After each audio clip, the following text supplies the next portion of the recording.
को समझकर बोलिए। माने क्या है? शब्द में बहुत शक्ति। तो अगर शब्द में शक्ति है, और शब्द की शक्ति कितनी जबरदस्त होती है, इस देश में आपको दो ही उदाहरण मैं दूं कि भगवान कृष्ण अर्जुन को उपदेश दे रहे गीता का। क्यों? क्योंकि गीता शुरू होने के पहले अर्जुन युद्ध लड़ने के लिए तैयार नहीं है, कायर है, कमजोर है, नपुंसक है, और कह रहा है कि इन कौरवों को क्यों मारूं और कैसे मारूं, ये तो मेरे अपने भाई बांधव हैं। कृष्ण उसको समझा रहे हैं कि ये तुम्हारे भाई बांधव नहीं है, ये अधर्मी है, इन्होंने नाश किया है धर्म का, इसलिए इनको मारना तुम्हारा धर्म है।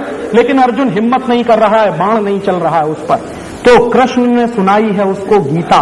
गीता माने कुछ शब्द हैं जिनसे मिलकर बने हैं श्लोक। तो शब्दों का भंडार कृष्ण ने खोला है, और उन शब्दों को सुन सुनकर अर्जुन इतना शक्तिशाली हुआ है कि फिर उसने बाण चलाए।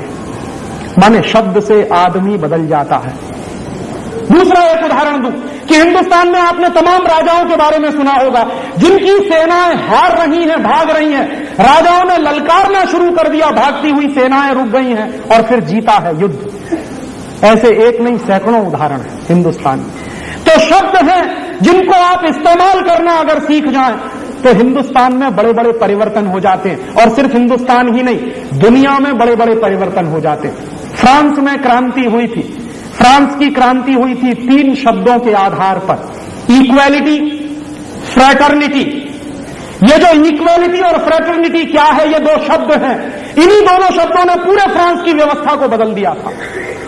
दुनिया में किसी भी देश में आप जाइए, इतिहास उठाकर पढ़िए, हर उस देश की व्यवस्था बदल जाती है जिस देश में लोग शब्दों का इस्तेमाल करना सीख जाते हैं। तो आप इस देश की व्यवस्थाओं को अगर बदलने के लिए तैयार हैं, और आपको लगता है कि जो कुछ चल रहा है वो सत्यानाशी है, अत्याचारी है, हम इसको अब बर्दाश्त नहीं करेंगे, तो आप इसको कहना शुरू करिए। कहने में बहुत शक्ति होती है, और आप ये कहने की शक्ति के उदाहरण देखिए। मान लीजिए आपके घर में आग लगी, और आग लगी है तो आप चिल्लाते हैं, घर के बाहर खड़े हो जाते हैं, मोहल्ले में खड़े होकर चिल्लाते हैं, मेरे घर में आग लगी है, आग लगी, आग लगी। पूरा मोहल्ला इकट्ठा हो जाता है, और पूरा मोहल्ला जब इकट्ठा हो जाता है तो हर व्यक्ति अपनी पूरी ताकत लगा के उस आग को बुझाने की कोशिश करता।